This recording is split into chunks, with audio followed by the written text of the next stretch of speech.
আসলে এই করোনার মধ্যে আমাদের লাইভ ক্লাসে আসা, এমনিতে তো করোনা না হলে তো হচ্ছে আমরা এমনি নর্মাল ক্লাসে নিতাম, বাট করোনার কারণে আমরা এখন লাইভ ক্লাসে আসছি।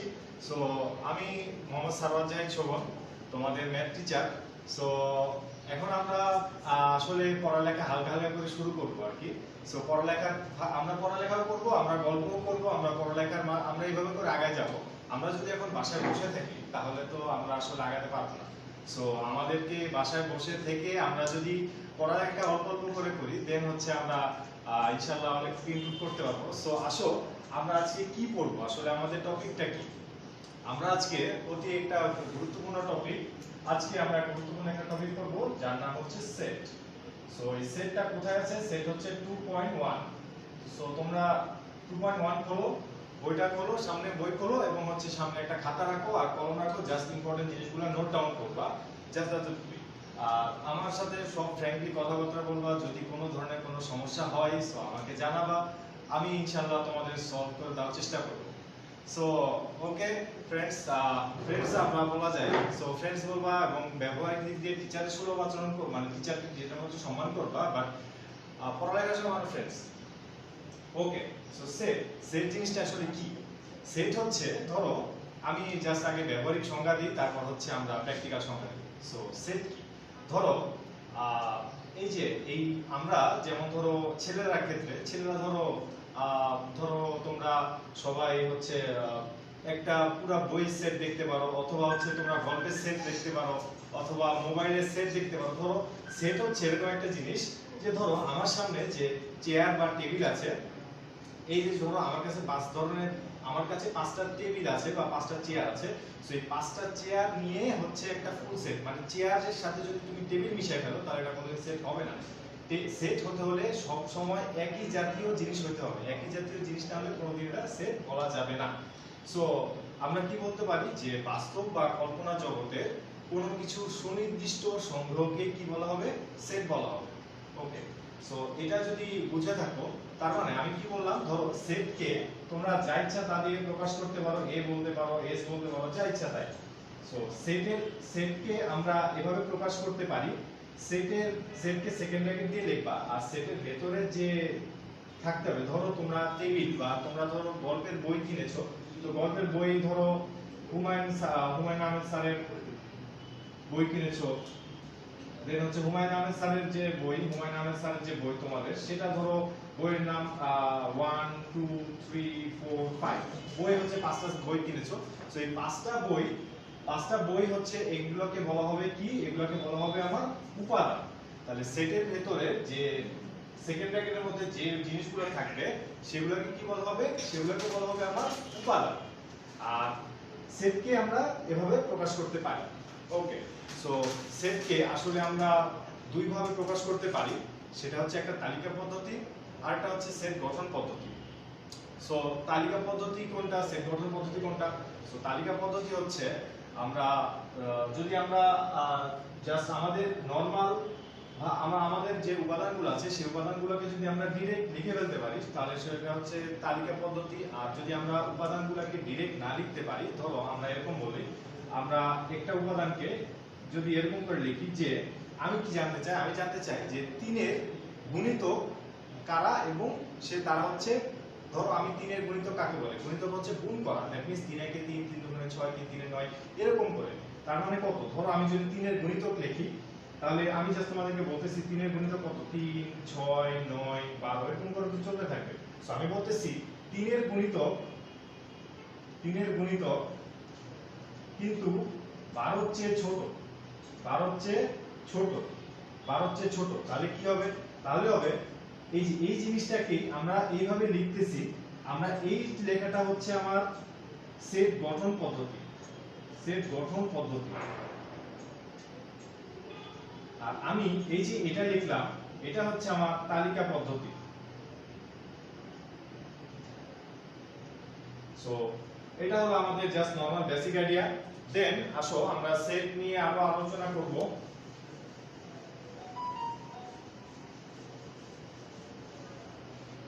সো সেটের মধ্যে মেইন জিনিস হচ্ছে উপসেট। So what is subset? উপসেট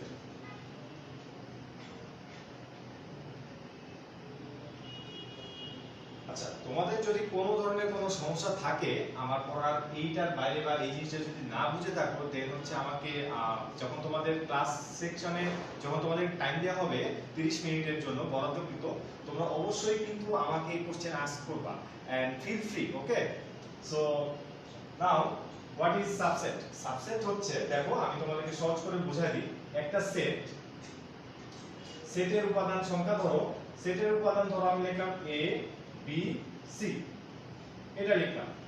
এখন এই যে এই সেটটা লিখলাম, এই সেটের যে উপাদান, এই উপাদানগুলোকে তুমি কতভাবে সাজাতে পারো, কতভাবে সাজাতে পারো সেটা হচ্ছে তোমার উপসেট। যতভাবে সাজানো যাবে সেটাই কি হবে? উপসেট। সাজানো মানে কি? দেখো তুমি একটা করেও সাজাতে পারো। যদি একটা করে সাজাও তাহলে কি হবে? দেখো একটা করে মানে একবার করে নিয়ে সাজাবা। একবার করে নিয়ে সাজানো মানে হচ্ছে একবার এ নিবা, দ্যাট মিন্স উপসেট কি আসলে সেকেন্ড ব্র্যাকেটের মধ্যে লিখতে হয়। ক্লিয়ার? উপসেটগুলো কিসে লিখবো আমরা? সেকেন্ড ব্র্যাকেটের মধ্যে লিখবো। ওকে, সো আমি যদি একটা করে নিয়ে সাজাই তাহলে কি হবে? এবার এ, দেন আমি আবার লেখা যায় বি, কি লেখা যাবে? সি। ওকে, এবার আমি যদি দুইটা করে সাজাই, তো দুইটা করে সাজালে কি হবে? এ কমা বি, এ কমা বি, আবার এ এর সাথে সি কে নাও যাবে, সো এ কমা সি। আর মাঝখানে কিন্তু অবশ্যই কমা কমা কমা দিয়ে যাবা। এটা মাইন্ড এটা মনে রাখো, অবশ্যই মনে রাখতে হবে, কারণ হচ্ছে কমা না দিলে কিন্তু ভুল। সো এ কমা সি, দেন হচ্ছে আমি দেখো এর সাথে সি গেছে, এর সাথে বি গেছে, এখন কি হবে? এটা তো চলে গেছে, দেন এবার বি নিয়ে কাজ করা। বি এর সাথে সি, দেখো বি এর সাথে সি, এটা লিখলাম। দেন দেখো তুমি বি এর সাথে সি লিখছো, বি এর সাথে কিন্তু আবার এ লেখা যাবে না। ওকে, বি এর সাথে আর এ লেখা যাবে না। কেন লেখা যাবে না? কারণ হচ্ছে একবার এ কমা বি চলে আসছে, সো এ কমা বি একবার চলে আসছে, দ্যাট মিন্স তোমার আর বি কমা এ লেখা যাবে না। ওকে, সো আমার এখন দেখো তিনটা করে নিয়ে কিভাবে সাজানো যায়? তিনটা করে নিয়ে মাত্র একবারে সাজানো যায়, সেটা কি? A B C. ওকে, তিনটা করে নিয়ে কি হলো? আমার একবারে সাজানো গেল, সেটা হচ্ছে কি? A B C. আচ্ছা, সো এটা কি আর কোনোভাবে সাজানো যায়? এটা কিন্তু আর কোনোভাবে সাজানো যাচ্ছে না। সো এটা হচ্ছে আমার উপসেট। এই যে এই প্রত্যেকটা জিনিসকে বলা হয় উপসেট। আরেকটা জিনিস তোমাদেরকে বলে রাখি, যে এইখানে কিছু নাই মানে হচ্ছে আরেকটা সব সময় এটা হচ্ছে ওর মধ্যেই থাকে, সেটা হচ্ছে ফাঁকা সেট। মানে ধরো আমাদের শূন্যস্থান, এই যে আমাদের চারপাশে তো শূন্যস্থান আছে, দ্যাট মিন্স দেখো এই জায়গাটা ফাঁকা, মানে আমি আছি বাট আমার আশপাশ ফাঁকা। দেখো আমার আশপাশে অনেক চেয়ার টেবিল পড়ে আছে, বোর্ড আছে, বাট আমার আশপাশে এই জায়গাটুকু ফাঁকা। এখন বলতে পারো স্যার বাতাস আছে, আচ্ছা বাতাস বাদ দিলাম, বাতাস বাদ দিয়ে হচ্ছে স্থানটুকু আমি যদি ধরি তাহলে ফাঁকা।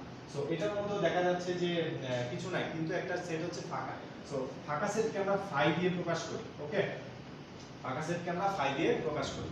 সো এই দেখো আমরা এই যে এই উপাদানগুলা, এই উপাদান এগুলাকে বলা হয় উপাদান, সেটের উপাদান। এই উপাদানগুলো কে আমরা যতভাবে লিখতে পারি বা যতভাবে সাজাতে পারি সেটাকে আমরা কি বলবো? সেটাকে আমরা বলবো উপসেট। সো এই দেখো আমার উপসেট কয়টা আসলো? দেখো আমি একটা জিনিস বলে রাখি, দেখো আমার এখানে সেট, আমার উপাদান কয়টা ছিল? এই এ সেটের উপাদান সংখ্যা ছিল 3টা, তাই না? সো উপাদান সংখ্যা ছিল 3টা। সো এখন দেখো আমি উপাদান সংখ্যা 3টা থেকে এখন কতভাবে সাজানো গেল? দেখো 1 2 3 4 5 6 7 8, 8টা ভাবে সাজানো গেছে। তার মানে আমি এটা বলতে পারি না, দেখো যদি আমার কোন সেটের উপাদান সংখ্যা হয় n, যদি উপাদান সংখ্যা হয় n, তাহলে আমার পাওয়ার সেট হবে, মানে পাওয়ার সেট হবে কত? পাওয়ার সেট হবে 2 to the power n। That means আমার এখানে যদি n এর ভ্যালু 3 হয়, তার মানে আমার পাওয়ার মানে আমি কয়টা পাবো উপসেট? সেটা হচ্ছে 8টা। দেখো আমি এখানে গণে দেখো এই 8টাই পাইছি উপসেট। ঠিক আছে, এটা কি তোমাদের কাছে ক্লিয়ার? আর এর মধ্যে যদি কোনো ধরনের কোনো সমস্যা থাকে সো আমাকে কমেন্টে জানাবা, বা হচ্ছে আমাকে নেক্সট ক্লাসে অবশ্যই জানাবা। সো দেখো এখানে হচ্ছে পাওয়ার n হচ্ছে 3, n এর ভ্যালু 3, তাহলে উপসেট আমার বা আমি পাওয়ার সেট কত হবে? 2 to the power n, that means 8টা। আচ্ছা তোমরা এটা করবা, বাসায় এটা করে আমাকে দেখাবা। ওকে, তো বাসায় করবা, সেটা হচ্ছে a সমান, আমি বলে দিচ্ছি, a সমান সমান please note down 1a 2b।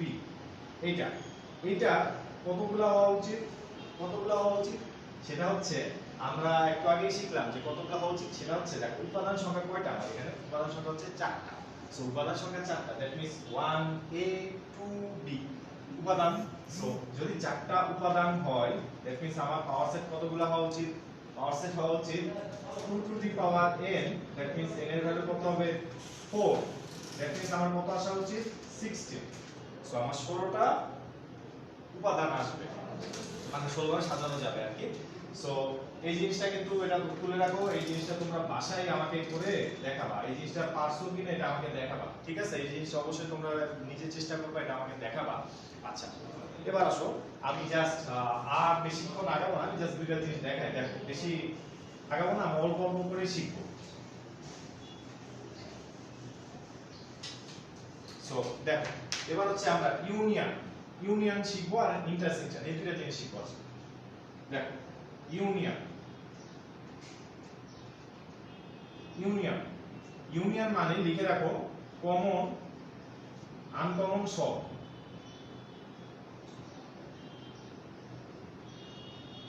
Common uncommon সব দ্যাট মিন্স কি, দুইটা সেটের মধ্যে আমি দুইটা সেট লিখলাম, ধরো এই একটা সেট লিখলাম, ধরো লিখলাম সাকিব, মুশফিক, তামিম, মাশরাফি। ওকে, আর আরেকটা সেট লিখলাম বি সেটের মধ্যে লিখলাম মেহেদী, লিটন, মুশফিক আর সাকিব। আচ্ছা, এখন আসো ইউনিয়ন মানে কি বললাম? ইউনিয়ন মানে হচ্ছে কমন আনকমন সব, মানে দুইটা সেটের মধ্যে এটা একটা সেট এটা একটা সেট, এই দুইটা সেটের মধ্যে যেগুলা কমন আনকমন সবই আগে কমন। আচ্ছা, ইউনিয়নকে প্রকাশ করা হয় ইউ দ্বারা, এই যে এইরকম ইউ না, এই চিহ্ন দ্বারা ইউ প্রকাশ করা হয়। আচ্ছা, সো এই যে আমরা দুইটা সেটের মধ্যে ইউনিয়ন করলাম, তাহলে ইউনিয়ন করলে কি হবে, আগে কমন গুলো নিবা তারপর আনকমন নিবা। তাহলে কমন কি আছে দুইটা সেটের মধ্যে? আচ্ছা, সাকিব, মুশফিক। সো আমরা আগে লিখে ফেলি, কি লিখবো বলো? সাকিব, মুশফিক। আচ্ছা, কমন তো শেষ, দেন এবার কি আনকমন যেগুলো সেগুলো, ধরো তামিম, মাশরাফি, মেহেদী, লিটন। এখানে লিখবা তামিম, মাশরাফি, মেহেদী, লিটন। সো এটা হলো কি বলো? এটা হলো আমার ইউনিয়ন। এখন আসো ইন্টারসেকশন কি? ইন্টারসেকশন, দেখো ইন্টারসেকশন এটা হচ্ছে এইভাবে উল্টা ইউ দিয়ে ইন্টারসেকশনকে প্রকাশ করা। ইন্টারসেকশন মানে কি? ইন্টারসেকশন মানে হচ্ছে শুধুমাত্র কমন,